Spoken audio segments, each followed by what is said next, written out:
Hello, folks. Welcome to the Manly Pinterest Tip Show. I'm Jeff C., and you're not. And I want to apologize, first of all, if I sound like Kermit the Frog. I've had a cold all week, and so I'll try to make it through this show today. Okay, you may see me drinking some water or something. But as always, I'd love for everyone to head over to manlypinteresttips.com and subscribe to our email community. That way, you'll never miss out on a great guest like we have today. And today's special guest is Susan Wenner Jackson. And Susan is the VP of Content Partnerships for Ahalogy, a content marketing startup company focused on delivering results from Pinterest. She heads up the Ahalogy Content Network, a partnership with the web's top bloggers, writers, photographers, and designers creating amazing content. And Susan co-founded the blog Working Moms Against Guilt and is a regular contributor to iBlog magazine. Susan, thank you so much for being here today. Oh my gosh, thank you so much for having me. It's a pleasure. Yes, I heard you first of all on Cynthia Sanchez podcast, Oh So Pinteresting podcast, and I'm so excited to have you on the show. For those of you who haven't listened to that from Cynthia, you need to go and download that from iTunes because it's a great conversation, and hopefully we'll kind of continue that today because I'm really excited to kind of pick your brain a little bit. Absolutely, yes. So as I'm talking with Susan, remember you guys can go over in our live audience and ask questions, and we'll try to get to those later on during the show. So let's kick it off real quick. Kind of tell me your backstory and how you got involved kind of in social media and Pinterest. Sure.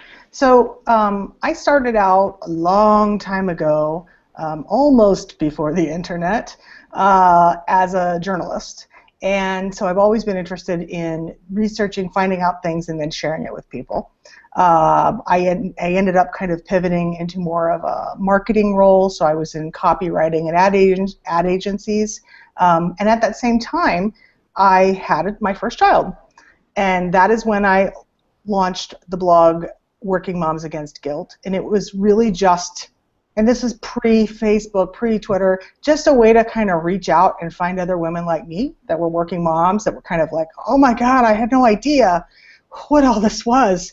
And had a couple of other folks at my office that we all started this blog together. And that was in 2006. And so that really actually, as I was a copywriter for a digital marketing agency, I was also kind of living the world of the mom blogger at the same time and kind of growing up with that. So learning how to use Facebook, learning how to use Twitter, all those things. And it kind of led me down that path to the point where I actually got what I consider to be kind of my dream job, which is what I'm doing now, as part of this amazing tech startup focusing on Pinterest and helping bloggers like me to use Pinterest to their full advantage and grow their traffic and distribution and monetization. So that's kind of my quick journey. Gotcha. So what was your initial attraction to Pinterest? What attracted you to that platform? Well, initially I think I was attracted to it because I love shiny new social media things. Okay. And so as a user, I kind of was checking it out, and I mean, I don't think you can help but be pulled in by the visuals. I think that's what the appeal of Pinterest is for most people. It's like, wow, look at all these pictures, and when you click on them, you just discover amazing stuff. And it's so different from anything else I'd ever used. And so that was me as a user. And then I got to see behind the matrix when I joined Ahalogy and found just how powerful it is as a traffic driving medium, and learned kind of where is all that content coming from? Well, most of it's coming from people that are creating the content and then sharing it on Pinterest. So I'm kind of now, I use it as a user. So I find cute Halloween costumes for my kids, but I also use it as a blogger and as a content marketer. Gotcha. So what exactly is Ahalogy? I mean, what kind of services does it offer? Sure. Ahalogy is basically a set of power tools, which I see you got some on your desk behind you there. Power tools, but online, of course, as well as services and a network to help support both brands that are interested in performing on Pinterest and reaching their target audiences, and also publishers who are looking to expand their audience on Pinterest and hopefully grow their monetization as they do that. Gotcha. And you mentioned publishers. Now, who do you mean when you say publishers? Right. So publishers is kind of the term we use for either bloggers, content creators, photographers, designers, anybody that is creating content and promoting it with Pinterest in a visual way. So publishers is kind of a catch-all for that. And it could be, we kind of, I think our sweet spot is independent publishers, meaning people who just have their own thing, their own site, their own company. But we also do work with some larger publishers that are more traditional sense. Like one of our big ones is Stylecaster, which is now part of the She Knows group. So we do work with some larger ones as well. But for the most part, it's independent publishers. Gotcha. Mm-hmm. I know in your announcement, and I think you even said this on Cynthia's podcast, is that you mentioned you have access to the Pinterest official API. Now, Yes. what is that? Why does that mean? What does that mean, and why is that What's so the big important? deal? Yeah. So before I worked here, I never really bandied about terms like API. I now understand them very well. Basically, it's the direct plug into the code of whatever platform you're talking about. So back in the day, you used to have to go on twitter.com and post tweets, or you'd send a text message to some weird number and it would post on Twitter for you. Right. But then Twitter opened up its API and allowed different developers to develop things like TweetDeck, Hootsuite, etc., to post on your behalf to Twitter and kind of make it easier to do so. So similarly, Ahalogy will be able to plug directly into the Pinterest code, publish pins, and have access to other things like data and analytics. So it's really exciting for us because it means that we're going to have direct access, and we'll no longer be kind of on the outskirts, but we'll actually be right in the thick of it. And from what I understand is that is kind of a special select group. Not a bunch of people have that. It's only certain companies that have kind of gone through the vetting process by Pinterest do they allow to have that access. Well, sure. Pinterest has to grant that access to their code, and so they decide who to allow to have it. And we were fortunate enough to be one of those companies. So. Awesome. Mm-hmm. Okay, I noticed there's some big changes that are going on in Pinterest. You know, the search bars changed. You know, profiles look different now, and now we have this smart feed thing that a lot of pinners and people who are interested in Pinterest are talking about. Can you kind of give us a bird's eye view of what's going on until we get kind of into some detail? Absolutely. So a couple of months back, those of us who obsess over Pinterest and pay a lot of attention to it noticed that the home feed, the feed that you see when you first log in to Pinterest.com or on your Pinterest app, looked quite different. It was composed of the same things, pins, but the pins you're seeing are no longer just a chronological feed of pins of people you follow. That's what it used to be for several years. As you know, if you follow 100 people, you're going to see every single pin that those 100 people have put out, and exactly in the order that they put them out. So, you know, scheduling was a big deal, and that's kind of where Ahalogy started. We'll help you schedule them at the right time so that more people will see them when they're logging in. Well, that changed a couple months back because Pinterest was really looking to find ways to make it more relevant of an experience for people, and they didn't feel like the chronological follower model was as relevant and useful as maybe something else. So they tested a lot of different things. I'm sure they tested many different ways, but what they ended up doing was a mixture of pins that are related to what you're interested in. So if you follow certain people or repin certain things, they can tell, oh, you might be interested in these other pins too. They've got all kinds of associations with that.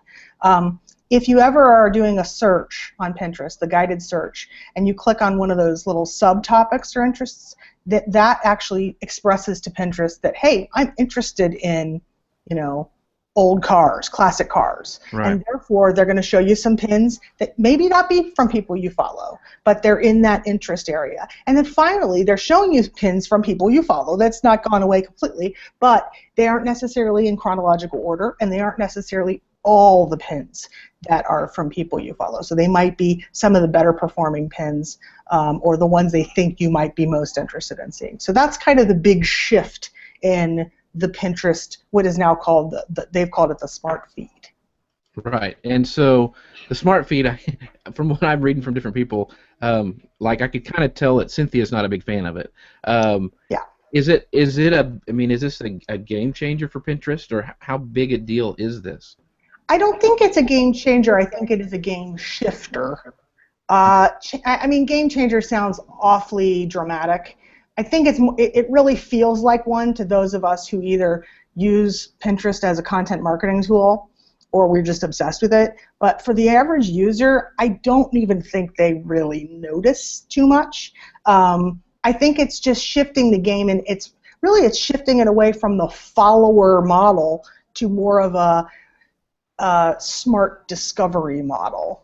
So you're on there to discover inspiration and find cool stuff, and Pinterest wants to just get better about showing you that stuff so that you can have that great experience every time you log in and not just see, oh gosh, I just see 5 pins of the same thing by this one person because they posted to multiple boards. Right. You know? Well, and this is just my, and maybe I'm totally off on this, but I've noticed that if I like or repin a certain subject, like a recipe or a funny pin, you know, I pin a funny pin I usually put them on secret boards. Well, now my stream seems to be flooded with these related pins, and from people I've never followed, like you mentioned. Do you think that Pinterest is wanting to do that, or do you think it's kind of they're still tweaking the algorithm? Because people I follow, like Peg Fitzpatrick and Alyssa Meredith, and they're not showing up, and I actually have been going to the search and searching for them and going to pinners to see what they've been pinning. And so, do you think Pinterest is maybe trying to force me to do that? I mean, I'm kind of, it's not, I'm not a big fan right now. Exactly, is what I'm trying to say. Yeah, I think what you're seeing is the example of them kind of pulling the throttle up and down on different factors. Everybody sees a different Pinterest, okay? So whatever algorithm's driving what you're seeing is probably not the same as what I'm seeing. But one thing that I do recommend that people do, and this is kind of not a secret, but not a real well-known thing, is there's a little thumbs up and thumbs down that you can do on related pins and on the pins that come from not your following. But so you can actually say, yeah, show me more of this one, show me less of this type.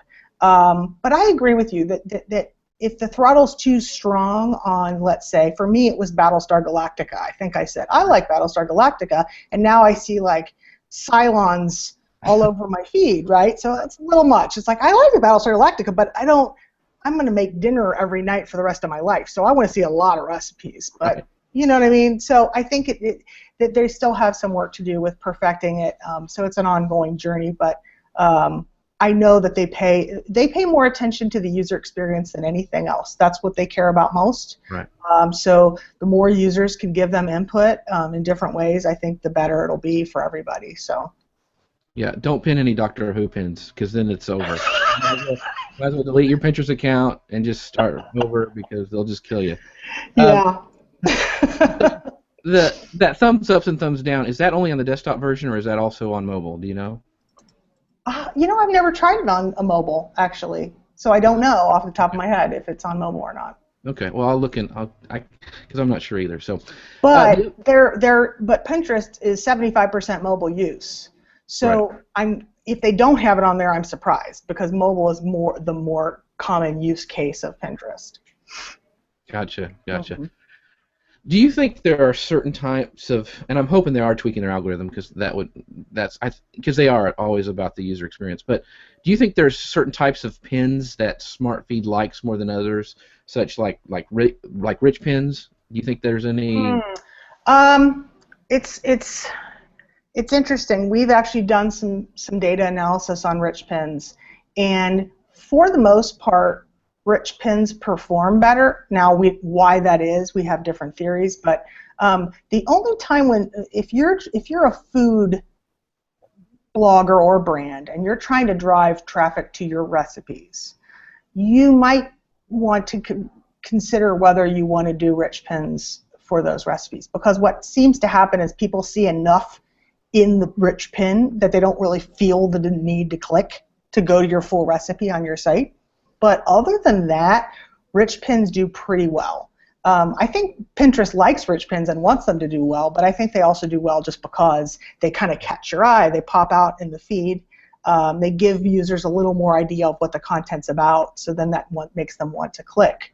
But other things that we believe that they like are pins that are really strongly organically pinned. And when I say organically, I mean random Joes go to your site and they pin that picture from that recipe or that picture of that craft. It's just an organically, it's sort of showing that lots of people like this and want to pin it. It's very pinnable. So the more people are doing that, I think that helps those pins do better. The other thing we figured out is that, you know, Pinterest looks at pins kind of in a meta way. So they see, if they see one picture in many different pins, they kind of group those all together into what we call a pin join, and I think they call it that. I think if you read their engineering blog, they talk about the pin join.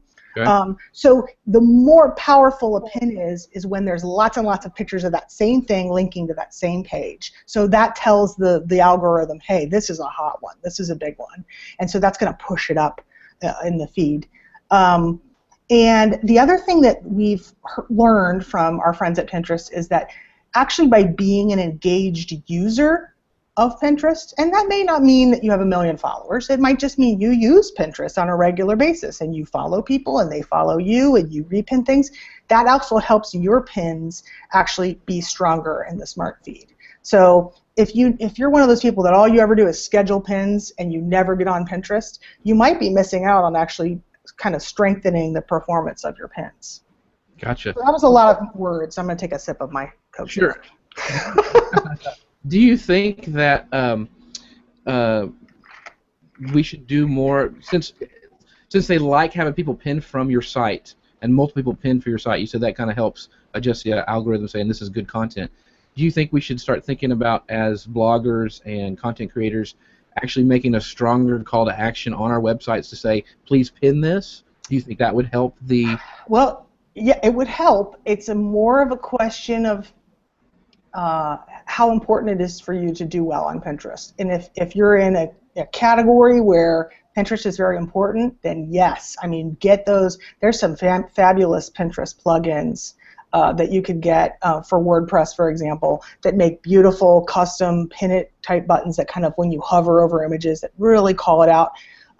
There's other ways you can do it. I've seen, for example, Ziplist does a weekly email where they say, here's our 10 most pinned recipes, and then you click on them and they go to a recipe that then encourages you to then pin it. So it's kind of like the more you can encourage. Oh, and the other one I was going to bring up is if you have a business account with Pinterest, which you should if you are pinning for, you know, to promote your content, if you're monetizing in any way, you should have a business account. They allow you to make widgets of your boards.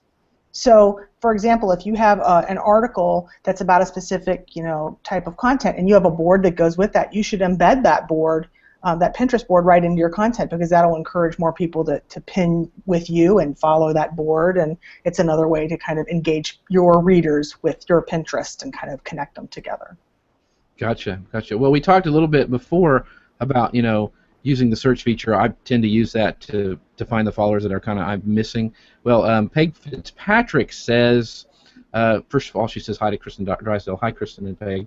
She says, I always check pages, not my stream. So she does kind of do the same thing, but she also went on to say, I have found fantastic content with the related pins. She loves this feature under the pins. So there's still kind of a divide on, you know, people like it or don't. The only thing I would recommend with the related pins is still check those links, because I've even seen some related links that some of those infographics are going back to 2002, and the data's not really good for stuff for some of those pins. So just always check your links, even if they're related pins. So. I totally agree. Yep, you got to check your facts, just like if you're a journalist. And we kind of touched on this before, but you mentioned in your recent blog article that pins are weighted by two measures, you know, and you mentioned this a little bit, how influential the pin is, and I assume that's, you know, how many people are actually putting it to Pinterest, yep. and how engaged the pinner is. So this engagement, is it like how much time you spend daily on Pinterest, or is it... You know, we don't know. We don't know exactly what that means. We're guessing it means you influence others with your pins, meaning people are following you and repinning what you pin. So you have influence over others and you spend at least a little bit of time on Pinterest. I don't think they're measuring it in terms of minutes, but they could be. Who knows? But it's definitely more about, are you actually bringing something to the platform and engaging with it, and then influencing others based on those actions. Gotcha. Oh, and for our question we had earlier, this is what I love about the live audience. Is Peg? Yeah. She just said, "I checked out the thumbs up and down on mobile on related pin. Very cool. It's like Pandora and will help you create the perfect things you love." So maybe that's what I need to do to make it. I won't gripe anymore until I try that. So thank you, Peg, for going out and checking that for us. Yeah, live right now. That's fantastic. She's right on it, I tell you. So is there anything you would suggest for us as content creators, bloggers, marketers, whatever, that we need, how we can work on optimizing our pins for this interest-based search that seems to be so popular? Yes, I can, Jeff. Number one is words, and I love words. I've always been a word nerd, and the words that you're using, from the name of your Pinterest profile to your description of yourself to the board names that you choose, the board descriptions, and the pin descriptions. Optimize the heck out of all of them, because they're all opportunities for your content to be found by all the people that are going on Pinterest and searching for the things that they're passionate about. And we have a nice list, and actually I can share it with you if you want to share it with your audience, of the top 250 search terms on Pinterest. That's based on our data team looking at millions of pins and all the data associated with them and trying to figure out, well, what are people really searching? So we've got a nice list. And the other thing you can do is just pay attention to what you see in each category. So if you go to a category page, what the terms that show up at the very top, that little strip of terms, they're kind of like subtopics or associated with that category. Those are all great words to use. So the other day I created a new board, and the first thing that I did was look at the category, then look at those subtopics, and then I wrote my board name and my board description to kind of use some of those words. The other thing to do is make sure that your pin descriptions truly describe what the content is. They aren't cute or 2 words. Don't waste that opportunity. And try to incorporate some of those things that people are searching for, because the more you do that, the more likely your pins are going to be found. The other thing you can do is, and it depends on what type of Pinterest plugin you're using on your blog, but you can actually default what people grab when they use the pin it button. And so I recommend use that same that nice searchy description that you use on Pinterest, put that into the default, so when anybody else organically pins from your site, they're using that same great description. Gotcha. Before we're getting kind of close to the half hour, so if any of you guys have questions in the live audience, make sure you ask those now so we can try to get to those before we wrap the show. One of the questions I had, do you have a specific link that you try to shoot for pin descriptions that you recommend? I mean, I know because mobile will cut off, I think some people recommend like 100 characters or 125. Do you have a optimized one that we've been playing around with characters, and we've done a lot of data analysis. Again, we're total data geeks here, so you'll hear me refer to that a lot. 100 characters is pretty good. That's a pretty good thing to aim for. However, we have also heard from our friends at Pinterest that longer is okay, especially if it's going to make sure that it gets all those nice keywords in there. So I guess what I would say is make those 100 characters, the first 100 characters, be the ones that people will see. But then if, let's say, at the end of your sentence you want to add a little, like a pipe or a dash, and then maybe add a few search words. They don't have to be hashtags. By the way, people freak out about hashtags. Actually, hashtags are not that big of a deal on Pinterest. They don't seem to make a big difference in performance. But you can definitely use some words to kind of bulk out that description and try to grab more people that way. Gotcha. Well, somebody told me that, I mean, they just want to have one hashtag now, because I actually did a test with the promoted pins, and I used manly Pinterest tip hashtag and then Pinterest one, and they rejected it and said, we just want one hashtag. Yeah, they're not crazy about hashtags at Pinterest. So I was like, okay. It's very Instagram-y and very Twitter-y, and it's just not quite the same on Pinterest. So. Gotcha. Yeah. Is there anything for this new discovery engine and Pinterest is moving that direction more and more. Is there anything else we need to really try to do to optimize our pins? I mean, are there certain images that you seen that work better?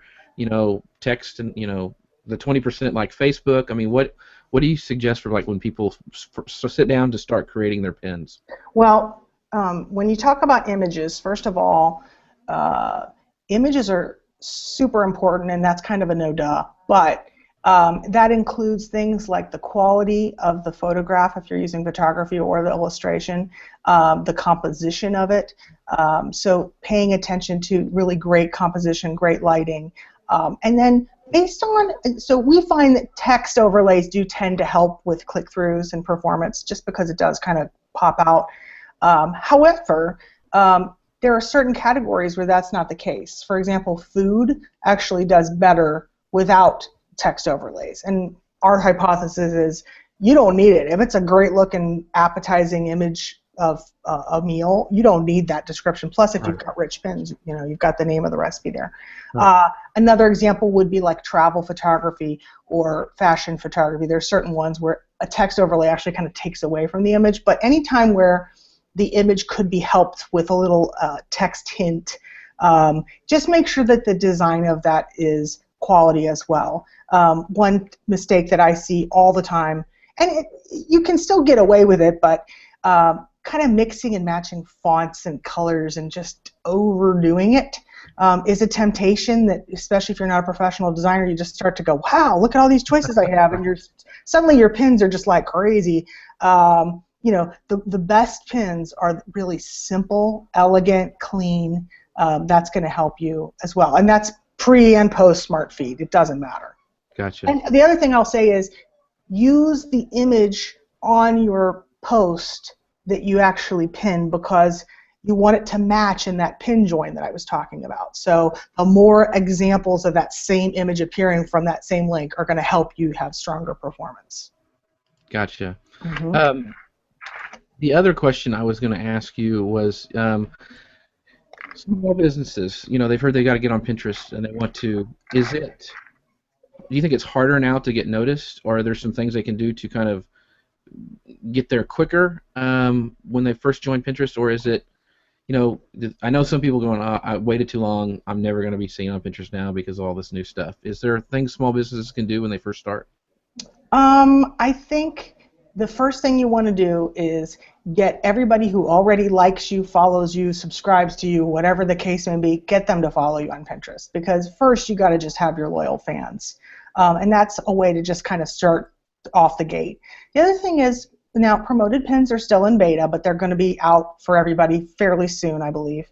Right. We've had great success with promoted pins. We've been doing the beta with some of our brand partners, and it can drive a very efficient amount of traffic to your site, and even generate repins and followers too. So consider it as part of, like, if you're going to do a Google AdWords campaign, consider Pinterest promoted pins in a similar fashion, and play around with them, test them, see which pins do the best for you organically, and then promote the ones that are doing the best.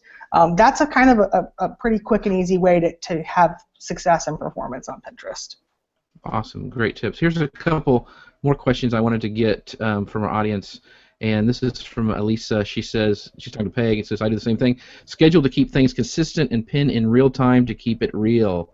Sounds like this is going to pay off for us with the smart feed. So I'm assuming it's the same thing, as you want to kind of do a mix of both. It's okay to schedule, but just don't schedule all your pins. And I guess I didn't really mention this, but don't pin too much.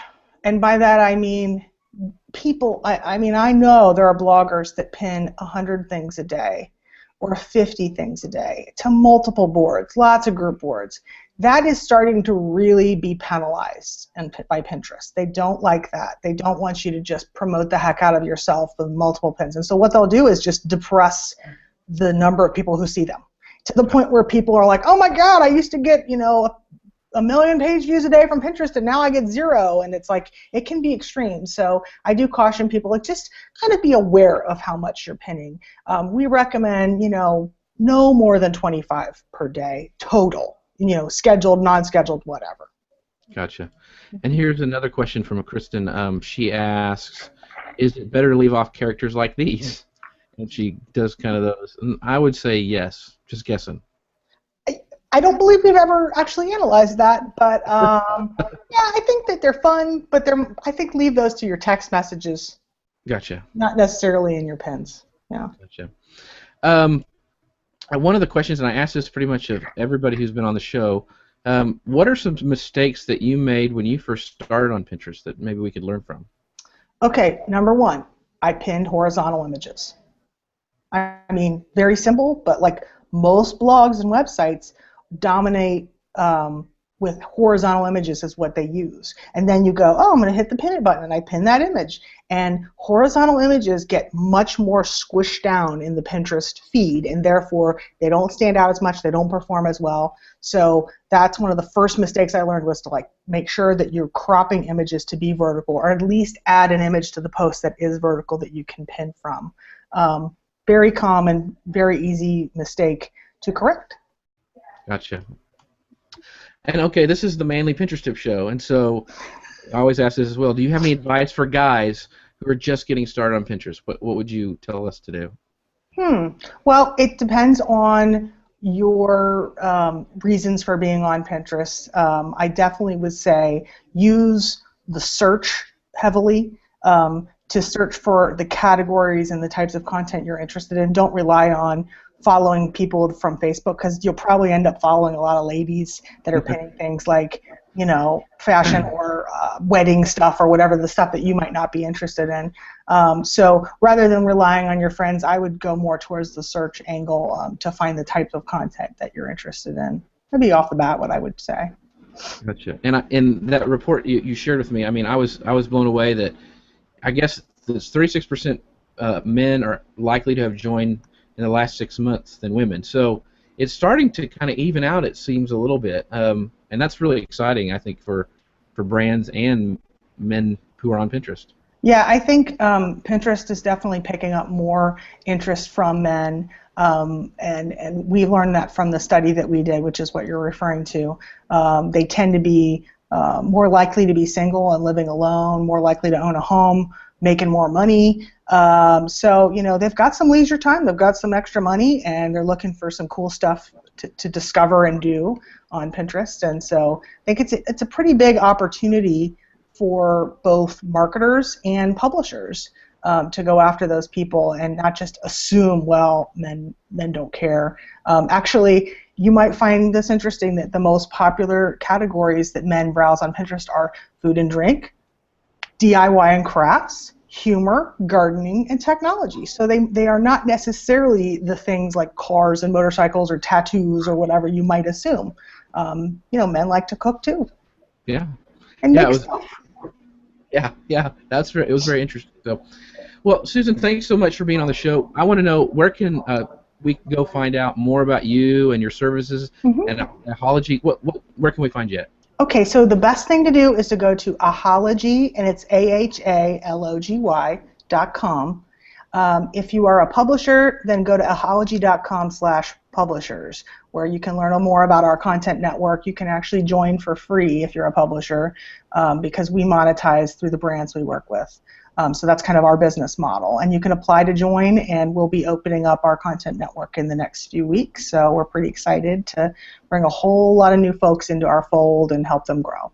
Right. So it's right now you're saying it's kind of in beta, where you're gathering the list. And correct. So, okay, gotcha. We're in beta right now. We'll be emerging from that within the next few weeks, and then bringing a lot of new people into our new and improved and, you know, officially launched Ahalogy. Excellent. That's awesome. Awesome. Well, thanks so much for being here. And as always, I'd love for you guys to go over to manlypinteresttips.com, click on the sidebar, subscribe to our email community. That way you'll never miss a great guest like we had with Susan today. Because at Manly Pinterest Tips, we're always adding testosterone one pin at a time. See you next time, everyone. Thanks for watching.